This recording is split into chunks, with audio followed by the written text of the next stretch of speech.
Hello everyone, welcome back at ACs online learning platform.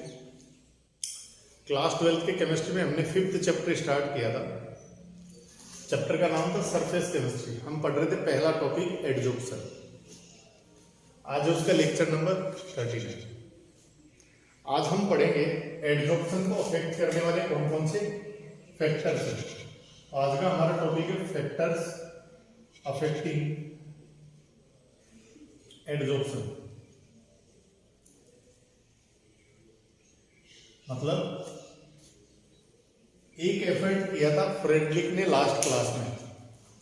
फ्रेडलिक ने क्या किया था, एम मास एडजॉर्बेंट का लेकर गैस के कितने मॉलिक्यूल इंक्रीज या डिक्रीज होते हैं एडजॉर्ब होने वाले, टेम्परेचर को कांस्टेंट करके प्रेशर का उसने इफेक्ट बताया था।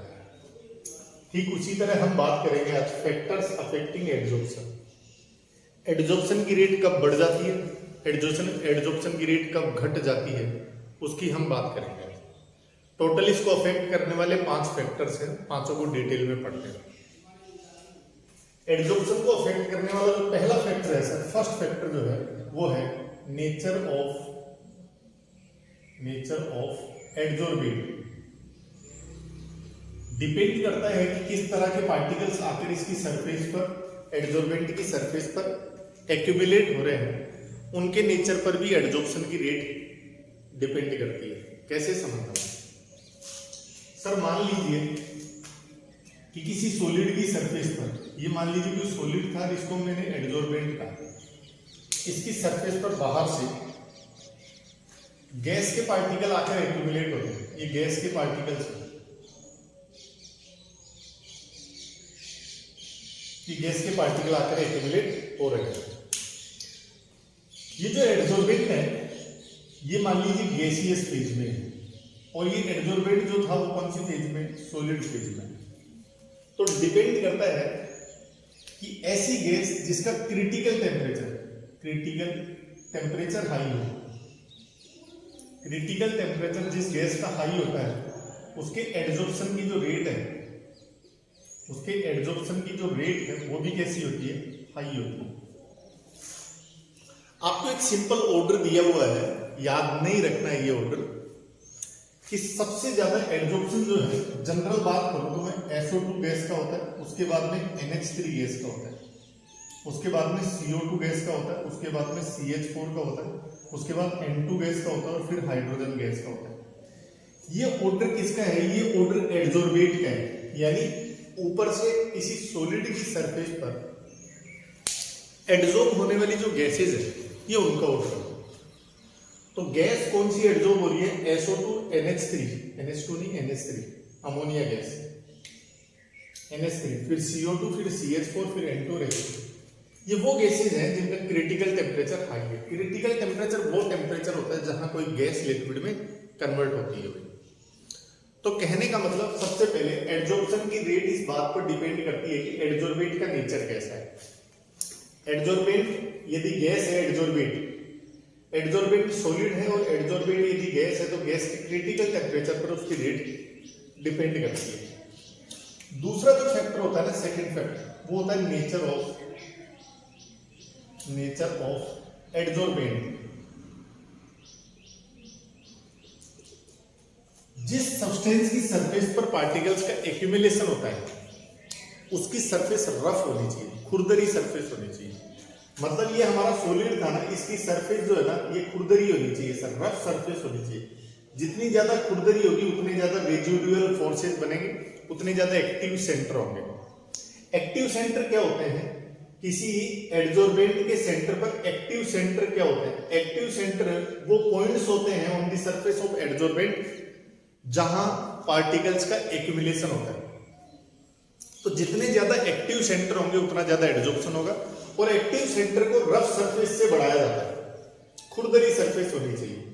एक जनरल क्लासिफिकेशन है, यानी इसकी सरफेस कैसी होनी चाहिए, रफ सरफेस होनी चाहिए, पहली खास बात तो। दूसरा, एक्टिव सेंटर जो है ना, एक्टिव सेंटर वो ज्यादा होना चाहिए। जनरल बात करूं तो पीटी जो है ना, पैलेडियम, इसकी सरफेस खुरदरी होती है सर सबसे ज्यादा। इसके बाद प्लेटिनम है, इसके बाद एयू है, और इसके बाद निकल है।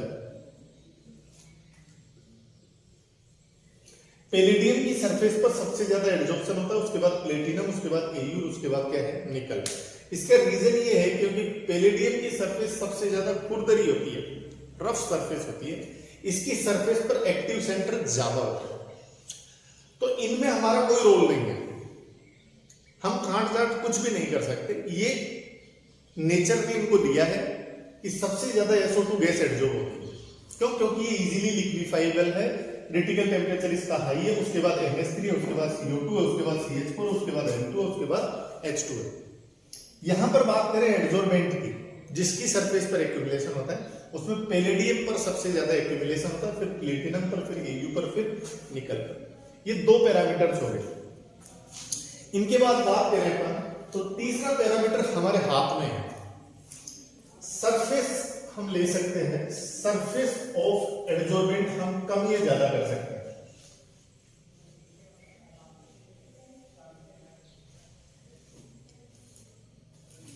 थर्ड जो पैरामीटर है ना, थर्ड पैरामीटर वो है सरफेस ऑफ एडजॉर्बेंट। एडजॉर्बेंट जो होता है इसकी सरफेस पर डिपेंड करता है सर, सरफेस ऑफ एडजॉर्बेंट। कोई भी एडजॉर्बेंट है, ये सॉलिड एडजॉर्बेंट है, इसकी जितनी कम सरफेस लेंगे एडजॉर्प्शन उतना कम होगा। इसकी जितनी ज्यादा सरफेस लेंगे, इसका जो सरफेस एरिया है वो कम है सर, छोटा है, और इसका सरफेस एरिया ऐसे जो है वो कैसा है, अप एरो का मतलब ज्यादा है। तो यहां एडजॉर्प्शन भी कम होगा सर, एडजॉर्प्शन भी कम होगा, और यहां एडजॉर्प्शन भी कैसा होगा, ज्यादा होगा सर, एडजॉर्प्शन भी ज्यादा होगा। तो एक सिंपल जनरलाइजेशन हमने यहां से ये कर लिया कि एडजॉर्प्शन की जो रेट है सर, एडजॉर्प्शन की जो रेट है वो डायरेक्टली प्रोपोर्शनल होती है किसके, सरफेस एरिया पर। इसका रीजन क्या है? इसका सिंपल सा रीजन है क्योंकि एक्यूमुलेट होने वाली जो गेसेज है, ये एक्यूमुलेट होने वाली जो गेसेज है सर, इसको ज्यादा सरफेस एरिया मिल रहा है, तो ये ज्यादा एक्यूमुलेट हो सकती है। और इसको कितना, इसको तो केवल कम सरफेस एरिया, इतना से सरफेस एरिया मिल रहा है।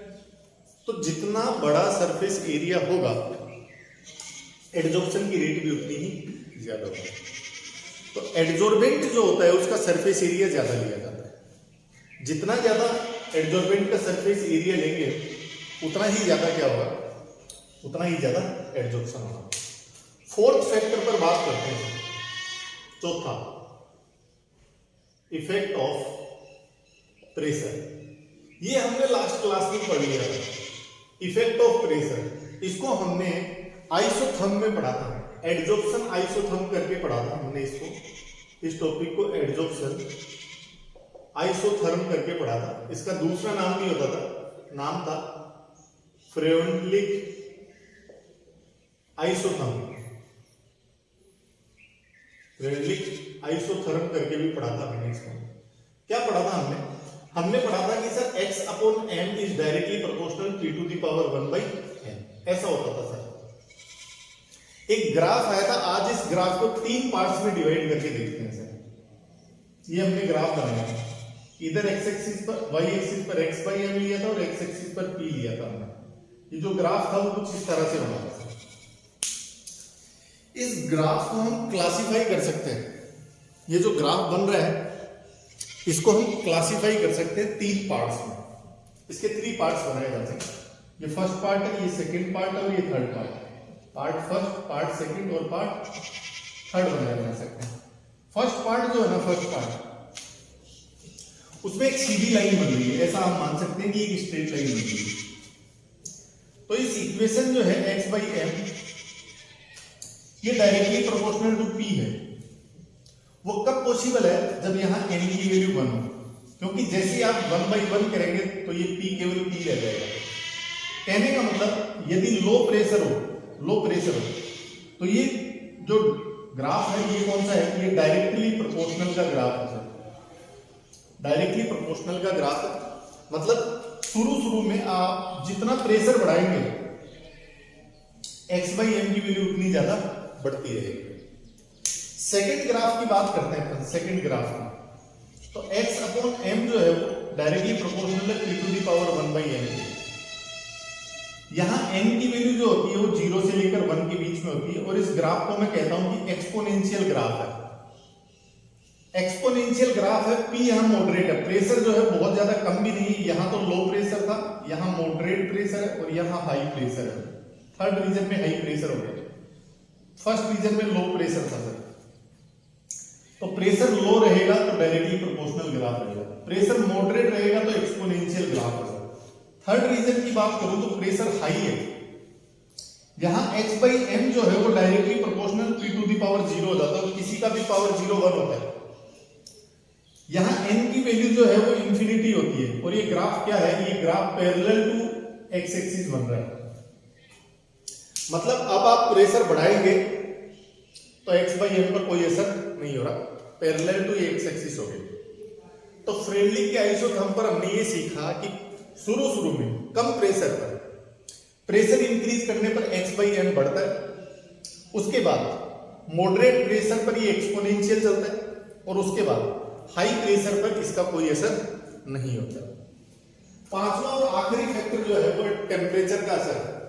वो क्या होता है, अलग अलग पढ़ते हैं हम इसको, इफेक्ट ऑफ टेम्परेचर, ये पांचवा है इफेक्ट ऑफ टेम्परेचर।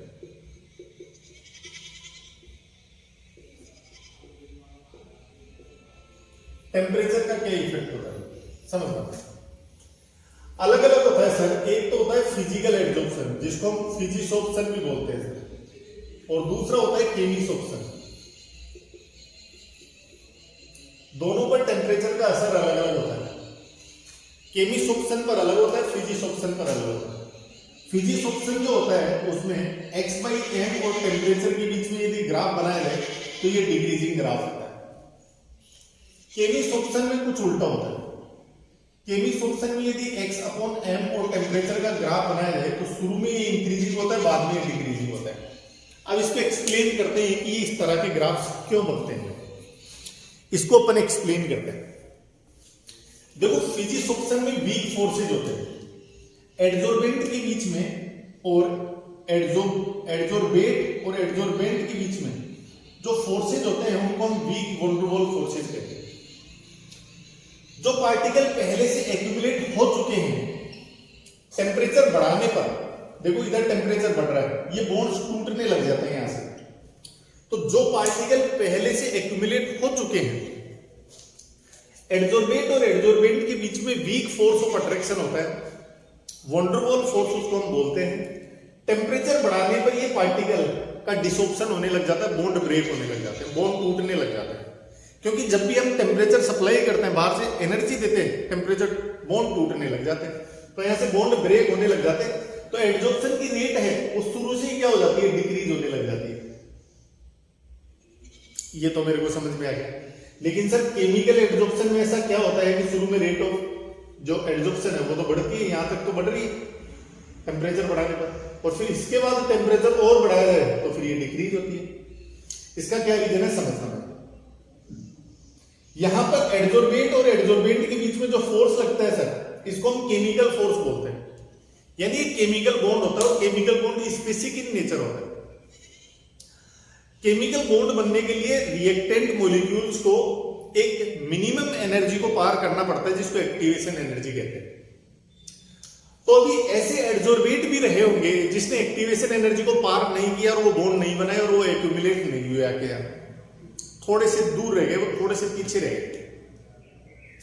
तो यहां क्या होता है, शुरू में टेम्परेचर को बढ़ाने पर, इनिशियली जब टेम्परेचर को इंक्रीज किया जाता है, शुरू में टेम्परेचर बढ़ाया जाता है, तो उन मॉलिक्यूल्स का फ्रैक्शन बढ़ता है जो पहले एक्टिवेशन एनर्जी को पार नहीं किए थे और यहां एड्जॉर्ब नहीं हुए थे, यहां उनका एक्यूमुलेशन नहीं हुआ था। अब टेम्परेचर बढ़ाने पर उन मॉलिक्यूल्स का फ्रैक्शन बढ़ जाता है जो पहले एक्टिवेशन एनर्जी को पार नहीं करके बॉन्ड बनाए थे। अब ऐसे मॉलिक्यूल टेम्परेचर को बढ़ाने पर एक्टिवेशन एनर्जी को पार करके वो भी इसकी सरफेस पर एक्यूमुलेट होना शुरू कर देते हैं, वो भी केमिकल बॉन्ड बनाना शुरू कर देते हैं। इसलिए टेम्परेचर शुरू में इंक्रीज करने पर वो उन मॉलिक्यूल्स की हेल्प करता है जो एक्टिवेशन एनर्जी को पार करने में थोड़ा सा पीछे रह गए थे। अब टेम्परेचर को बढ़ाने से वो उन मॉलिक्यूल्स को भी धक्का मार देता है कि तुम भी जाके बॉन्ड बना दो।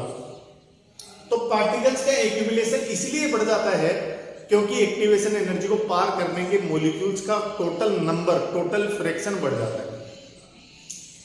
इसके बाद एक फिक्स टेम्परेचर आने के बाद यहां भी वही कहानी होती है जो फिजिक्स ऑप्शन में होती है। एक फिक्स टेम्परेचर को बढ़ने के बाद अब यहां भी बॉन्ड का टूटना शुरू हो जाता है, भले बॉन्ड वीक हो या स्ट्रॉन्ग हो, एक फिक्स टेम्परेचर के बाद वो भी टूटने शुरू कर जाते हैं। तो इस टेम्परेचर के बाद अब बॉन्ड ब्रेक होना शुरू कर जाते हैं। इसलिए क्या होता है, यहां एनिसोप्शन की रेट कम होती है। तो शुरू में इसलिए बढ़ती है क्योंकि ये यानी एक्टिवेशन एनर्जी को हम कंसीडर करते हैं। एक्टिवेशन एनर्जी को हिंदी में लिख देता हूं, पार करने वाले मॉलिक्यूल्स का, क्रॉस करने वाले मॉलिक्यूल्स का फ्रैक्शन बढ़ता है। और यहां फिर क्या होता है, बाद में सर बॉन्ड क्या होने लग जाते हैं, बॉन्ड ब्रेक होने लग जाते हैं सर, बॉन्ड टूटना शुरू कर देते हैं। तो यहां भी रेट क्या हो जाती है, डिक्रीज होने लग जाती है। और यहां तो शुरू से ही क्या होता है, यहां तो शुरू से ही सर बॉन्ड क्या होने लग जाते हैं, ब्रेक होने लग जाते हैं। आई होप आपको ये फैक्टर सारे समझ में आए होंगे। पहला फैक्टर हमारे हाथ में कुछ भी नहीं है, नेचर ऑफ एडजॉर्बेट है, उसमें क्रिटिकल टेम्परेचर देखा जाता है। एक मैंने ऑर्डर तो लिखा है SO2 NH3 CO2 CH4 N2H2, याद नहीं रखना। दूसरा, एडजॉर्बेंट की सरफेस का जो नेचर है उस पर भी हम कुछ नहीं कर सकते। जितनी ज्यादा रफ सरफेस है, जितने ज्यादा एक्टिव सेंटर है, एक्टिव सेंटर वो जगह होती है एडजॉर्बेंट की सरफेस पर जहां एक्यूमुलेशन होता है। पैलेडियम सबसे ज्यादा, फिर प्लेटिनम, फिर गोल्ड, फिर निकल। तीसरा हमारे हाथ में है सरफेस एरिया। एडजॉर्बेंट का जितना बड़ा सरफेस एरिया लेंगे, एक्यूमुलेशन के लिए उतनी ज्यादा जगह मिलेगी एडजॉर्बेंट को, उतना ज्यादा एडजॉर्प्शन होगा। चौथा, प्रेशर। शुरू में प्रेशर बढ़ाओ, एडजॉर्प्शन बढ़ेगा। बाद में प्रेशर बढ़ाओ, एडजॉर्प्शन उतना नहीं बढ़ेगा, एक्सपोनेंशियली बढ़ेगा। और ज्यादा हाई प्रेशर कर लो, एडजॉर्प्शन पर कोई फर्क नहीं पड़ेगा। एन की वैल्यू से ही इक्वेशन है, डायरेक्टली प्रोपोर्शनल आया x/m, डायरेक्टली प्रोपोर्शनल पी कब आया, जब n की वैल्यू 1 हुई। एक्सपोनेंशियल कब आया, जब n की वैल्यू 0 से 1 रही। ये इंडिपेंडेंट कब हुआ, प्रेशर पर, जब x/m directly proportional p to the power 0 हुआ। और p टू द पावर 0 तब होगा जब n की वैल्यू क्या होगी, इन्फिनिटी होगी। पांचवा, टेम्परेचर। फिजिकल में तो शुरू से ही बॉन्ड ब्रेक होते हैं, एडजॉर्प्शन की रेट टेम्परेचर बढ़ाने पर घटती है।